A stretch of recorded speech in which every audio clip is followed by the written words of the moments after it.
우리나라에서 땅이 두 번째로 넓은 인제. 하지만 그 넓은 땅의 89%가 험준한 산입니다.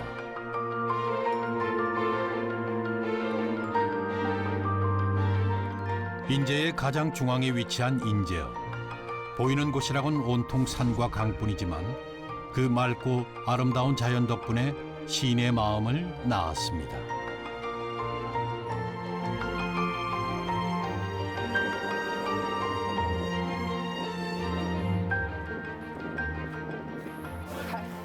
갈비 손님들로 한창 북적이는 시간.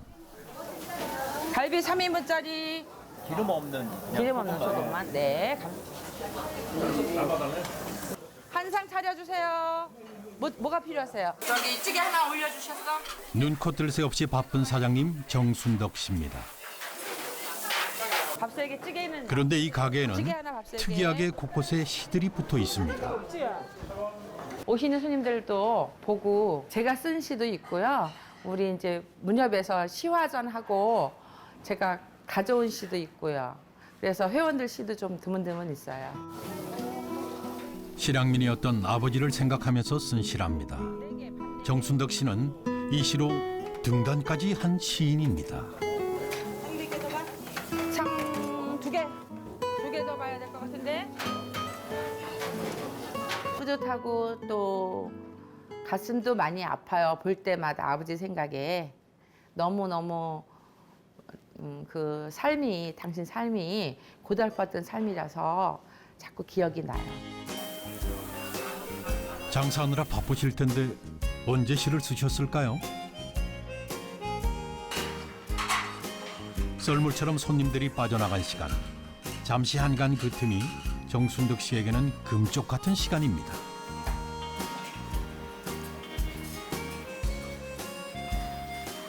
한 30권 정도 되는데 시집을 통째로 필사하는 적도 있고 그냥 이렇게 요거는 신문에서 일주일에 한 번씩 나오는 거 문학에 대한 어떤 이야기가 나오면 그런 것들을 이제 스크랩 해놨어. 글쓰기 연습을 해야 되니까. 와, 대단합니다. 정말 열심히 공부해 오셨네요. 시는 그녀가 오랫동안 품어온 꿈이었답니다.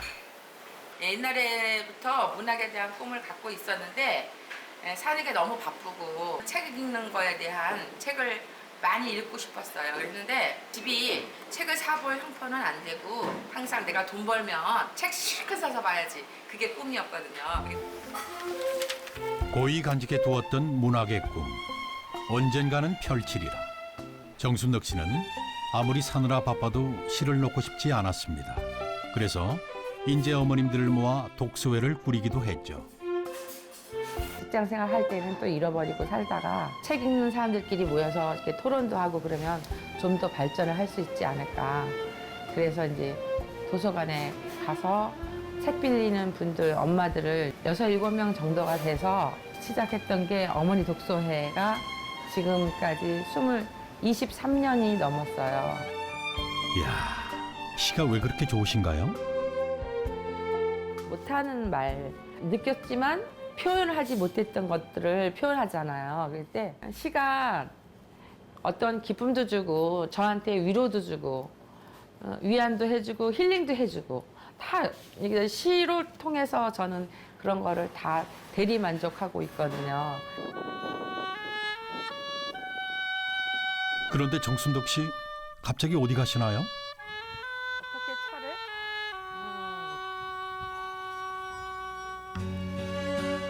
아니, 여긴 어디죠? 벽화가 심상치 않아 보이긴 한데 우리는 버지니아 울프의 생애와 한 잔의 술을 마시고 우리는 버지니아 울프의 생애와 목마를 타고 떠난 숙녀의 옷자락을 이야기한다. 다들 한 번씩은 들어보셨죠? 박인환 시인이 바로 인제 출신이랍니다. 술을 이렇게 제가 이렇게 하면 부어드리는 그런 모습으로 이 연출이 되죠 아마? 이렇게 하면? 오며 가면서 한 잔 진짜 따라 드리고 싶죠. 따라 드리고 싶을 때가 많아요. 박인환 선생님이 엄청나게 저한테는 아주 커다란 스승님이죠. 그때는 지금보다도 시쓰기가 더 어려웠을 시기인데 그렇게 멋진 시들을 이렇게 쓰셨다는 것. 또 박인환 선생님이 인재 출신이라는 것 때문에 엄청 자부심을 느끼고 있고요. 인재의 큰 자산이라고 생각해요. 1950년대 세련되고 낭만적인 모더니즘 계열의 대표적 시인이었던 박인환 시인. 그를 기리기 위해 조성된 거리를 걷다 보면 박인환 문학관에 닿습니다.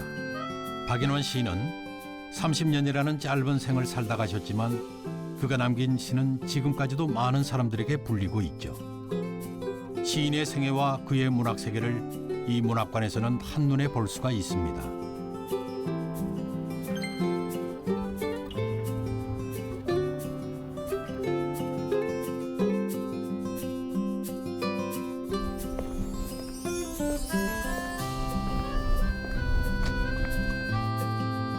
그런데 이분은 왠지 동상과 닮았다 싶죠? 네, 박인환 시인의 큰아들 박세영 씨입니다. 박인환 시인은 이곳 인제읍 상동리에서 태어났습니다. 여기가 아버지 상가 상동리 159번이지. 아버지가 26년생이시고 10살, 11살에 서울로 옮겨 가시면서 여기는 누가 거주하지도 않고 다 이렇게 해서 마모가 훼손되고 그래서 없어졌기 때문에 생가 터임을 말해주는 조형물만이 덩그러니 남아있지만 아버지를 그리워하는 아들에게는 이 흔적마저도 애틋합니다. 박세영 씨가 이곳 인제를 자주 찾는 이유이기도 하지요.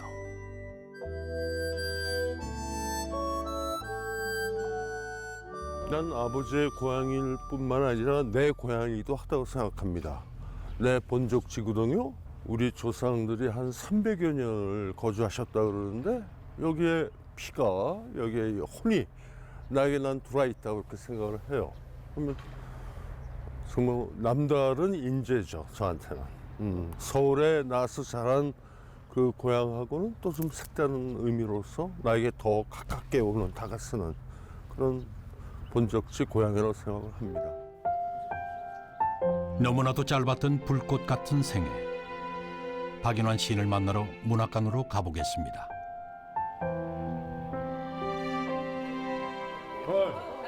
오랜만에. 아이고, 여기 수도 왔니? 네. 어떻게 오늘 시간들이? 문협 활동을 하는데 한국문협회 인제군 지부에서 그 내림문학회 시초부터 해서 박인환 선생님 그 선양 사업을 했었어요. 문학제, 박인환 문학제로 해서 지금까지 쭉 해오고 있는데 당연히 자제분이니까 초대를 해야 되잖아요. 그래서 그렇게 하면서 박인환 문학제를 하면서 만나게 됐어요. 정순덕 씨는 출생지가 인제군 인제면 상동리에. 내가 상동리 150번지고 여기는 200몇 번지인가. 그러니까 같은 동네라고 생각을 해요. 그래서 아마 내가 서울에서 낳지 않고 여기서 인제에서 낳았으면은 저기 새까만 여동생 같이 어릴 때 보지 않았을까 할 정도로. 오라버니. 타임머신을 탔나요? 문학관은 박인환 시인의 활동했던 주무대이자 그의 작품의 산실 1940년대 명동 거리를 그대로 재현해 놓았습니다. 그 시절 박인환 시인이 운영했던 서점이라는군요. 책을 파는 게 목적이 아니셨다고. 그냥도 막 주고. 그러니까 책을 팔아서 뭐 좀 수입이 있으면 그날 저녁에 여기 그 많은 문인들이 출입을 했어요. 무슨 뭐 오장환, 김기림, 김광석, 우리나라 초기 그 모더니스트 시인들, 그분들 저녁에 막걸리를 아버지가 사셨대요. 그걸 팔아 그 수입이 있는 걸 갖고 그러셨대. 책을 좋아했던 박인환 시인이 마음껏 책을 읽고 싶어 차렸다죠.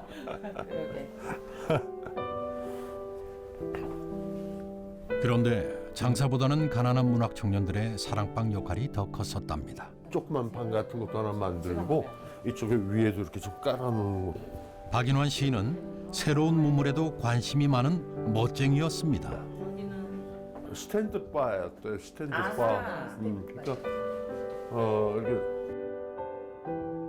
해외 문학뿐 아니라 미술 음악에도 박학다식하고 조예가 깊었는데요. 특히 영화 광이었던 그는 영화 평론가로서 활동을 하기도 했습니다. 박인환 시인은 1955년 첫 시집을 내고 그 이듬해 세상을 떠났습니다. 그때 큰아들 박세영 씨는 겨우 9살이었죠.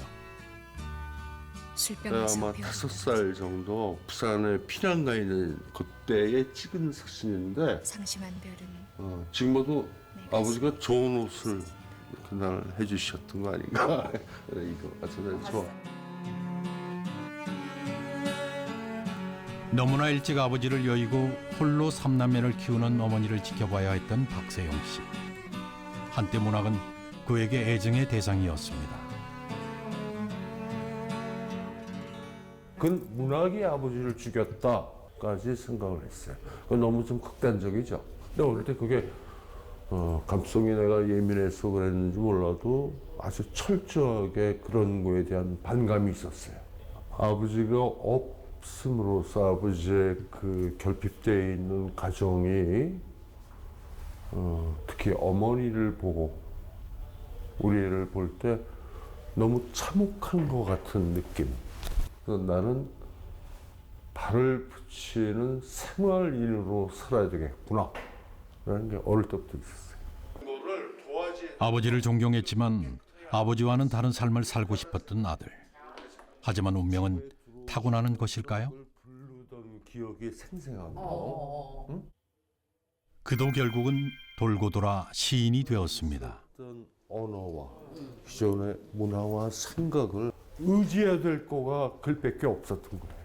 막 글이 나올 정도고 쏟아지는 정도의 글. 그래서 앉아 있을 때 시간표 나오잖아요. 서너 편을 막 뒤집어 써야 돼. 절실한 기분으로. 나는 나를 구원하는 게 문학밖에 없다는 걸 그때 깨달았어요. 마흔을 넘긴 중년의 나이에 시인이 되고 보니 아버지를 더 이해하게 되었다는 박세영 씨.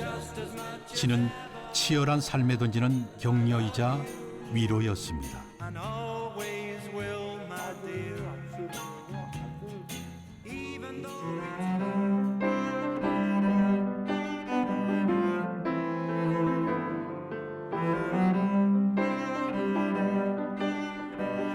박인환 문학관 바로 옆에는 좀 독특한 건물이 지어지고 있습니다. 인제 기적의 도서관이라는군요. 독특한 외관이 딱 봐도 범상치 않은데요. 박인환 문학관의 일종의 형제라고 해야 되나요? 어떻게 보면은 증축의 개념으로 풀고 싶었던 게 초기 아니었고요. 아침부터 저녁까지 여기에서 쉼터로서의, 그리고 책을 정말 공부하기 위한 책이 아니라 정말 삶 속에서 자연스럽게 그냥 삶과 함께하는 그런 책과 함께하는 그런 장소가 제공되길 바라고 있습니다. 와, 내부는 더 멋지네요. 탁 트인 공간이 둥글게 펼쳐지는데요. 나중에 저기 다 책들이 꽂히겠죠?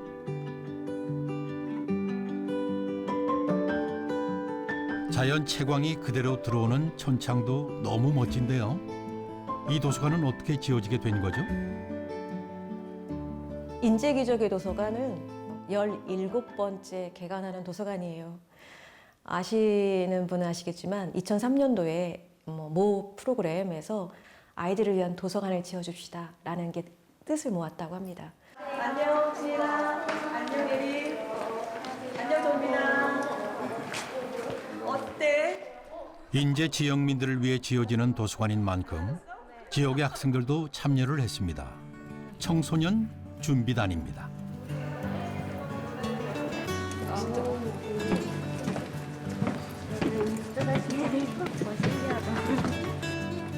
오 년 전 도서관 건축을 시작하면서 아이들의 의견을 받아 아이들의 눈높이에 맞는 도서관을 꾸미기 위해 노력했답니다.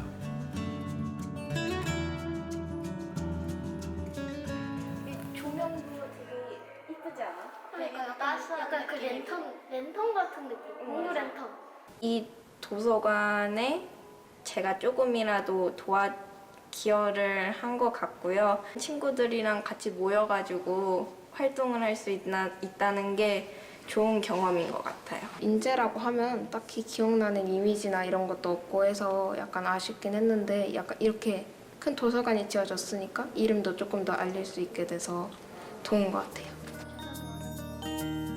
도서관 하나가 마음을 바꾸고 아이들을 바꾼다고 하잖아요. 혹시 누가 알아요? 이 도서관을 이용하는 아이들 중에 박윤환 시인의 뒤를 이을 인재의 또 다른 시인이 나올지. 얘들아, 책 많이 읽으렴.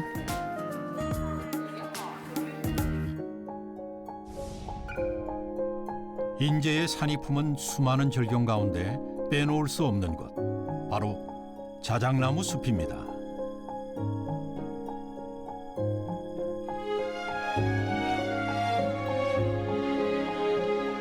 인제역 무안대리에 위치한 자작나무 숲은 새하얀 자작나무 특유의 빛깔이 장관을 이루는 곳인데요. 1989년부터 7년간 70만 그루의 자작나무를 심어 가꾼 끝에 지금의 숲이 되었답니다.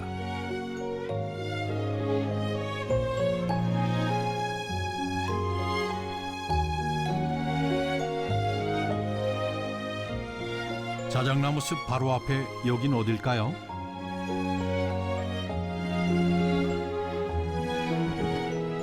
나무 공방 같은데요.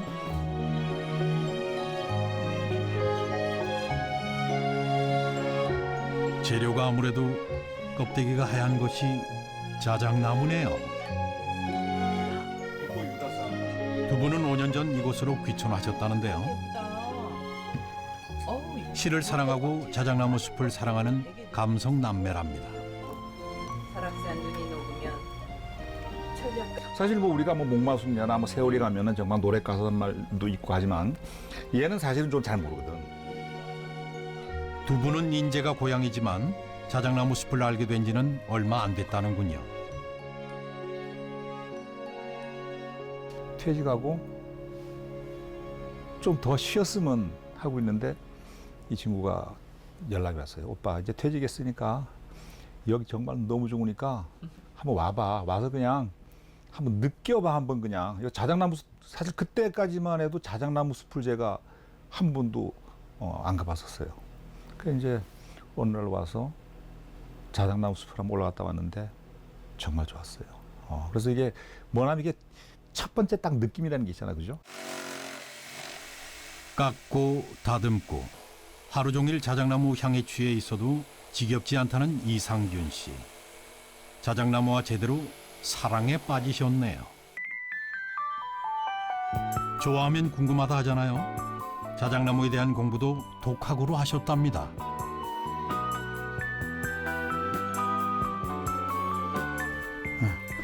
이 나무가 이게 지금 우리 그 자작나무 숲에 있는 그 백자작이라는 거예요, 이 나무가. 근데 실제로 이 나무는 지금 엄밀히 따지면은 그 북유럽에서 들어온 수종이라고 봐야 돼요. 일단 보기에 정말 귀조처럼 생겼잖아요, 그죠? 자작처럼 생겼어. 하얀 수피를 가진 건 아마 이 자작나무밖에 없어요, 사실은.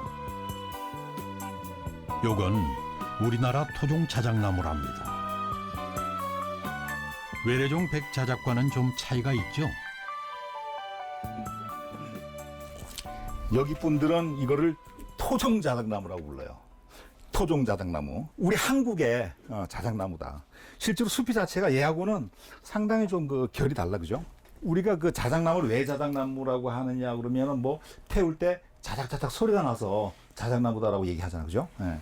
근데 실제로 어떻게 보면은 얘는 자작 소리가 좀 덜 나.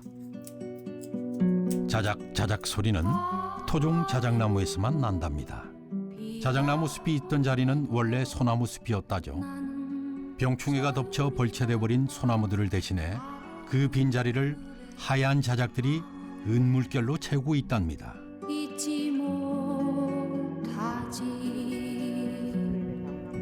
사랑은 가도 공방의 2층은 여동생이 카페로 운영하고 있습니다.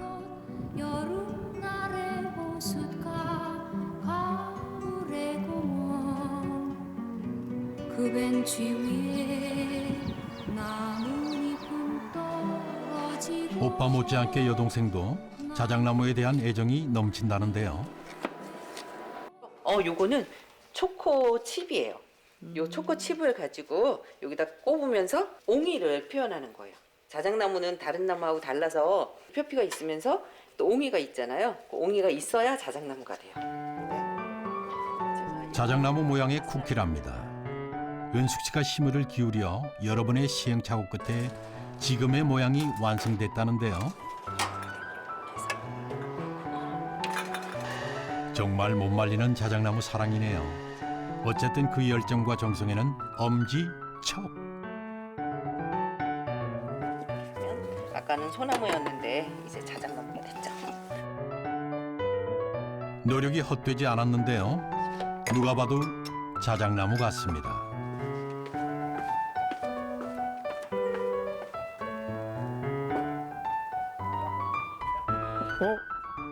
어이구 금방 구운 쿠키네. 바꾼 쿠키와 어. 자작나무 입자. 쿠키에 곁들이는 차도 자작나무 잎으로 만든 차. 그야말로 기승전 자작나무네요. 자작나무 잎을 우리가 갈아놓는 거잖아 이게. 자작나무 잎차하고 같이 마시면은 정말 이거는 아주 그 잘 어울리는 그런 맛이에요. 이게 자작나무 향이 두 분 사랑하는 자작나무 숲에서 행복하십니까? 우리가 고향이 주는 느낌 있잖아요. 푸근하고 뭐 고향이라 그러면 내가 조금 뭘 잘못해도 받아줄 것 같은 그런 넉넉함. 그냥 그런 고향이에요. 고향 말 그대로. 더 이상 뭐 표현할 거 없이. 그렇네. 정말 멋진 표현이네. 고향이니까 다 품어주고. 그러니까 도시에 살면 사실은 뭔가 쫓기는 기분이 들 수밖에 없잖아, 그죠? 근데 여기는 사실은 제가 시간을 가져가는 거지 시간이 나를 쫓아온다고 생각을 안 해요. 정말 좋아요. 네, 사랑하는 데 이유가 있겠습니까? 고향이 그런 거죠. 박인환 시인도 고향을 생각하며 시를 남겼습니다.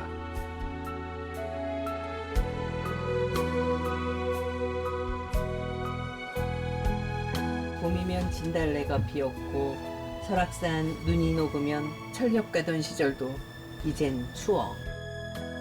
아무도 모르는 상감 벽촌에 나는 자라서 고향을 생각하며 지금 시를 쓰는 사나이. 나의 기묘한 꿈이라 할까.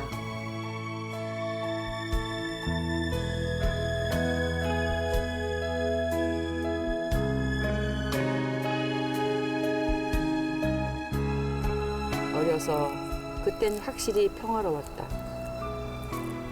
운동장을 뛰어다니며 미려와 살던 내 동무들은 지금은 없고 연기 한 줄기 나지 않는다.